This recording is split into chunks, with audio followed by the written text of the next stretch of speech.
Dear students, आज हम resonance अर्थात अनुनाद की घटना के बारे में स्टडी करने जा रहे हैं।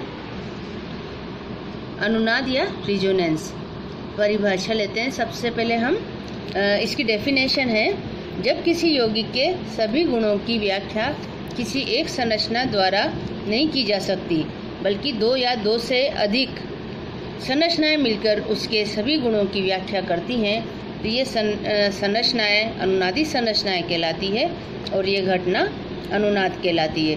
अर्थात उसके सभी गुण किसी एक संरचना से नहीं बल्कि एक से अधिक संरचनाओं से एक्सप्लेन होते हैं। यौगिक की वास्तविक संरचना इन सभी अनुनादी संरचनाओं के मध्य में अर्थात मिश्रण से बनी हुई मानी जाती है, जिसे हम अनुनादी संकर या रिजोनेंस हाइब्रिड कहते हैं। रिजोनेंस से लाभ ये रहता है कि अनुनाद से यौगिक की अर्थात अणु की ऊर्जा में कमी हो जाती है और उसका स्थायित्व अर्थात स्टेबिलिटी बढ़ जाता है। रिजोनेंस युक्त अणु ज़्यादा स्टेबल होते हैं। अनुनादी ऊर्जा के बारे में अब हम देखते हैं। अनुनादी ऊर्जा या रिजोनेंस एनर्जी। अनुनादी संकर अर्थात अणु की वास्तविक संरचना की ऊर्जा और उसकी किसी सबसे स्थायी अनुनादी संरचना की ऊर्जा का अंतर होती है। ये इसे इस फॉर्मूले से एक्सप्लेन किया जा सकता है। रिजोनेंस एनर्जी अनुनादी ऊर्जा equal to energy of resonance hybrid अनुनादी संकर अथवा वास्तविक संरचना की ऊर्जा minus energy of most stable resonance structure. अर्थात वास्तविक संरचना या रिजोनेंस हाइब्रिड की एनर्जी में से जब हम उसकी सबसे स्थायी अनुनादी संरचना की ऊर्जा को माइनस करते हैं तो अनुनादी ऊर्जा प्राप्त होती है। इसकी कैलकुलेशन अर्थात गणना, अनुनादी ऊर्जा की गणना यौगिक की वास्तविक एक्चुअल व सैद्धांतिक अर्थात उसकी दोनों ऊर्जाओं के अंतर हीट ऑफ फॉर्मेशन के अंतर से की जा सकती है। इसे हम दोबारा देखते हैं। अनुनादी ऊर्जा की गणना को उसकी वास्तविक संरचना यानी रिजोनेंस हाइब्रिड की हीट ऑफ फॉर्मेशन में से जब हम उसकी सैद्धांतिक हीट ऑफ फॉर्मेशन को माइनस करते हैं तो रिजोनेंस एनर्जी प्राप्त होती है। हम यहाँ रिजोनेंस के एग्जाम्पल ले रहे हैं। पहला एग्जाम्पल हम बेंजीन की अनुनादी संरचनाओं से लेते हैं। यहाँ पर बेंजीन की 5 अनुनादी संरचनाएं दी गई है, जिसमें ये पहली 2 केकुले स्ट्रक्चर्स हैं, जिसमें इसके पाई बॉन्ड्स की इस पोजीशंस चेंज हो जाती है। ये 3 इसकी डेवार स्ट्रक्चर से बेंजीन की, जिसमें एक डायगोनल बॉन्ड भी उपस्थित होता है। इस प्रकार ये बेंजीन की 5 रिजोनेंस स्ट्रक्चर्स हैं। अब हम सेकंड एग्जांपल लेते हैं कार्बन डाइऑक्साइड का। ये कार्बन डाइऑक्साइड की अनुनादी संरचनाएं दी गई हैं।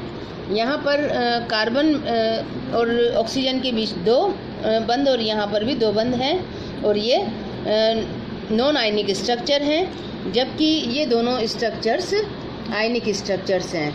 इसमें जब इसके लोन पेयर यहाँ पर शेयर्ड हो जाए और ये शेयर्ड पेयर अनशेयर्ड पेयर में चेंज हो जाता है तो ये स्ट्रक्चर प्राप्त होती है, जिससे ये ऑक्सीजन ट्रिपल बॉन्डेड अर्थात प्लस चार्ज से और ये ऑक्सीजन नेगेटिवली चार्ज्ड अर्थात सिंगल बॉन्डेड हो जाता है। इसी प्रकार ये दूसरा कार्बन डाइऑक्साइड की आयनिक स्ट्रक्चर है। इस प्रकार कार्बन डाइऑक्साइड की ये 3 अनुनादी संरचनाएं पाई जाती है। अब हम कार्बोनेट आयन की अनुनादी संरचनाएं लेते हैं। कार्बोनेट आयन में भी इसी प्रकार 3 इसकी रिजोनेंस स्ट्रक्चर्स पाई जाती हैं। ये जो कार्बोनेट आयन है, इसमें एक ऑक्सीजन नॉन आयनिक जबकि 2 ऑक्सीजन पर एक माइनस चार्ज होता है और जब इससे दूसरी स्ट्रक्चर में कन्वर्ट होता है तो ये जो लोन पेयर है ये यहाँ शेयर्ड हो जाता है और ये पाई बॉन्ड अनशेयर्ड पेयर में बदल जाता है और ये स्ट्रक्चर प्राप्त होती है। इसी प्रकार जब ये लोन पेयर यहाँ पर शेयर्ड हो जाए और इसके शेयरिंग के बाद में यहाँ पर इस ऑक्सीजन पर 1 माइनस चार्ज और यहाँ पर दूसरे ऑक्सीजन पर ये जो शेयर्ड पेयर में बदल जाता है और ये जो ऑक्सीजन है ये इसमें डबल बॉन्डेड ऑक्सीजन में कन्वर्ट हो जाता है। इससे थर्ड स्ट्रक्चर प्राप्त होती है एलिल धनायन। अब हम एलिल धनायन का दो आयनिक रिजोनेंस स्ट्रक्चर्स लेते हैं। इसमें एलिल धनायन में जब ये पाई बॉन्ड यहाँ पर ट्रांसफ़र होता है तो ये जो CH2 है, ये CH2 प्लस चार्जेस, और ये जो इस CH और CH2 के बीच में दो बॉन्ड हो जाने से ये जो CH2 है इसका सभी बॉन्ड कंप्लीट हो जाने से ये अनचार्ज रह जाता है और इसका प्लस चार्ज ख़त्म होकर और ये CH2 में कन्वर्ट हो जाता है। अब हम इसके बारे में एक महत्वपूर्ण जानकारी लेते हैं। ये नोट देखते हैं कि ये सभी जो रिजोनेंस स्ट्रक्चर्स हैं इनमें हमने एक खास बात देखी है कि इनमें केमिकल बॉन्ड का डीलोकलाइजेशन होता है, अर्थात हम इसमें जो रिजोनेंस स्ट्रक्चर्स होती है वो डीलोकलाइज्ड केमिकल बॉन्डिंग से प्राप्त करते हैं और ये डीलोकलाइज्ड केमिकल बॉन्डिंग का एक प्रकार है रिजोनेंस की घटना। और अनुनादी इसको इस प्रकार हम समझा सकते हैं कि अनुनाद वास्तव में इलेक्ट्रॉन विस्थानीकरण से उत्पन्न होता है, अर्थात जब रासायनिक बंध के इलेक्ट्रॉन किन्हीं दो परमाणुओं के मध्य स्थिर या लोकलाइज्ड नहीं रहते बल्कि दो से अधिक परमाणुओं के ऊपर विस्थानीकृत हो जाते हैं तो इसे डीलोकलाइज्ड केमिकल बॉन्डिंग कहते हैं। अब हम रिजोनेंस की आवश्यक शर्तें अर्थात नेसेसरी कंडीशंस के बारे में जानकारी लेते हैं। ये कुछ रिजोनेंस की आवश्यक शर्तें हैं, अर्थात रिजोनेंस के दौरान ये आवश्यक शर्तों का पालन किया जाना चाहिए। इसमें रिजोनेंस के दौरान परमाणुओं की स्थिति नहीं बदलनी चाहिए। परमाणु रिजोनेंस सभी रिजोनेंस स्ट्रक्चर्स में अपनी पोजीशन पर ही बने रहते हैं, जबकि उनमें इलेक्ट्रॉन्स अपनी पोजीशंस चेंज करते हैं। युग्मित और अयुग्मित इलेक्ट्रॉन्स की संख्या सभी रिजोनेंस स्ट्रक्चर्स में समान रहती है। इसकी चौथी कंडीशन है कि निकटवर्ती अर्थात दो पास के परमाणुओं पर सजातीय आवेश नहीं होना चाहिए क्योंकि इससे संरचना में अस्थायित्व उत्पन्न होता है। पांचवी शर्त है कि अनुनादी संरचनाओं में ऊर्जा में अधिक अंतर नहीं होना चाहिए।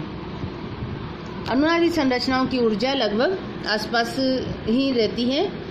इसकी 6 कंडीशन है कि अनुनादी आयनिक संरचनाएं ऐसी होनी चाहिए जिसमें विद्युत धनी परमाणु पर धनावेश और विद्युत ऋणी परमाणु पर ऋणावेश होना चाहिए। अगर ऐसा नहीं होगा तो वह संरचना अस्थायी रहेगी। इसको इस एग्जाम्पल से इन सभी कंडीशंस को हम एक्सप्लेन कर सकते हैं कि जैसे इनमें लोन पेयर्स और बॉन्ड पेयर्स की संख्या समान है, जैसे इसमें 2 और 2 4 बॉन्ड पेयर हैं, इसमें भी 4 बॉन्ड पेयर हैं। और इसी प्रकार इसमें जो माइनस और प्लस चार्ज हैं ये इलेक्ट्रोनेगेटिव एटम पर यदि इलेक्ट्रोनेगेटिव एटम पर नेगेटिवली चार्ज पोजीशन उपस्थित होती है तो ये अधिक स्थायी कंडीशन होती है। ये जो निरावेशित संरचना होती है ये आवेशित संरचनाओं से अधिक स्थायी होती है, अर्थात इस संरचना का स्थायित्व इन दोनों संरचनाओं से अधिक पाया जाता है। अब हम अनुनादी संरचनाओं का योगदान के बारे में स्टडी करेंगे कि कौन सी अनुनादी संरचनाएं अनुनाद में अधिक योगदान करती है। पहली इसमें कंडीशन हम देखते हैं कि सभी परमाणु एक ही तल में उपस्थित होने चाहिए जिससे कि पाई इलेक्ट्रॉन्स और लोन पेयर्स का गतिशीलता सुगमता से हो पाए और विभिन्न परमाणुओं पर इलेक्ट्रॉन्स आसानी से मूवमेंट कर सके, तभी जाकर अनुनाद संभव है। जैसे कि 1, 2 और ये 3 बंधित परमाणु एक ही तल में उपस्थित हैं जिससे आसानी से इलेक्ट्रॉन्स का मूवमेंट पॉसिबल हो सके। ये वाइनिल क्लोराइड की अनुनादी संरचनाएं हैं। अब हम सेकंड पॉइंट पढ़ते हैं। सेकंड जो कंडीशन है कि अनुनादी संरचनाएं कौन से अधिक योगदान करती है कि वो अनुनादी संरचना अधिक योगदान करेगी जिसमें अधिक सहसंयोजक बंध उपस्थित हो, क्योंकि अधिक सहसंयोजक बंध उपस्थित होने पर उसका स्थायित्व भी अधिक होता है और बंध ऊर्जा अधिक होने के कारण वो अधिक स्थायित्व प्रदान करती है अणु को। जिस प्रकार इस निरावेशित संरचना में 2, 3 और 4, 5 टोटल 5 बंध इस स्केलेटन में उपस्थित हैं, जबकि इस वाली अनुनादी संरचना में केवल 4 ही बंध उपस्थित है, 1, 2, 3 और 4। तो ये 5 बंध युक्त अनुनादी संरचना का स्थायित्व 4 बंध युक्त अनुनादी संरचना से अधिक होता है। इसी प्रकार हम थर्ड पॉइंट देखते हैं कि समान संख्या में सहसंयोजक बंध हों तो अनावेशित या अनायनिक संरचनाएं अधिक योगदान करती है। जिस प्रकार हम इन संरचनाओं को देखते हैं, इसमें यहाँ पर हम आगे इस स्ट्रक्चर के द्वारा इन सभी पॉइंट्स का एक्सप्लेनेशन करेंगे। समान संख्या में सहसंयोजक बंध उपस्थित हो तो निरावेशित संरचना इसलिए अधिक योगदान करती है क्योंकि निरावेशित अवस्था ज़्यादा स्थायी होती है। चौथी कंडीशन हम चौथा पॉइंट पढ़ते हैं, निकटवर्ती परमाणुओं पर विपरीत आवेश हों तो अधिक स्थायी होती है। यदि निकटवर्ती परमाणु पर विपरीत आवेश हो तो अधिक स्थायित्व इसलिए प्राप्त होता है क्योंकि उसमें आकर्षण की ऊर्जा होती है। जैसे हम ये स्ट्रक्चर देखें, ये एक एसीटोन अणु है और ये इसकी एक अनुनादी संरचना। इसमें ये निकटवर्ती परमाणुओं पर विपरीत आवेश उपस्थित होने के कारण ये संरचना अधिक स्थायी है। विपरीत आवेश निकटवर्ती परमाणुओं पर होने पर ये संरचना अधिक स्थायित्व प्रदान करती है। दूर दूर विपरीत आवेश कम स्थायी होते हैं क्योंकि उनमें आकर्षण ऊर्जा की कमी होती है। 6 पॉइंट देखते हैं अब हम। 2 भिन्न भिन्न परमाणु होने पर विद्युत ऋणी परमाणु पर नेगेटिव और विद्युत धनी परमाणु पर पॉजिटिव आवेश होना चाहिए। जिस प्रकार ये संरचना में विद्युत धनी परमाणु पर ऋणावेश और विद्युत ऋणी परमाणु पर धनावेश है तो ये कम स्थायी है, अर्थात इस प्रकार का अनुनाद नहीं होता और इस प्रकार की अनुनादी संरचना का योगदान भी कम होता है। जबकि इस अनुनादी संरचना का योगदान अधिक होगा क्योंकि इसमें पॉजिटिव आवेश विद्युत धनी परमाणु कार्बन पर है और ऋणावेश विद्युत ऋणी परमाणु ऑक्सीजन पर है, अर्थात इस अनुनादी संरचना का योगदान एसीटोन के अनुनाद में अधिक होता है। 7वां पॉइंट हम देखते हैं, निकटवर्ती परमाणुओं पर सजातीय आवेश यदि हों तो उनका योगदान नगण्य होता है। जिस प्रकार हम इस अणु का अनुनाद देखते हैं कि इसमें इस कार्बोनिल आयन के जो पाई बंध हैं उसके इलेक्ट्रॉन्स ऑक्सीजन पर चले जाते हैं और माइनस चार्ज देते हैं और कार्बन पॉजिटिव रह जाता है। इसमें भी कार्बोनिल बंध में ऑक्सीजन माइनस और ये कार्बन पॉजिटिव होकर जो ये संरचना प्राप्त होती है, इसमें दोनों निकटवर्ती परमाणुओं पर धनावेश उपस्थित है। इन दोनों नज़दीकी परमाणुओं पर समान आवेश होने के कारण इनमें प्रबल प्रतिकर्षण होता है। दोनों निकटवर्ती परमाणु पर समान आवेश होने के कारण इस प्रबल प्रतिकर्षण से ये अवस्था बिल्कुल अस्थायी होती है और इस प्रकार का अनुनाद संभव नहीं है और इनका योगदान अनुनाद में नहीं होता है। Thank you very much.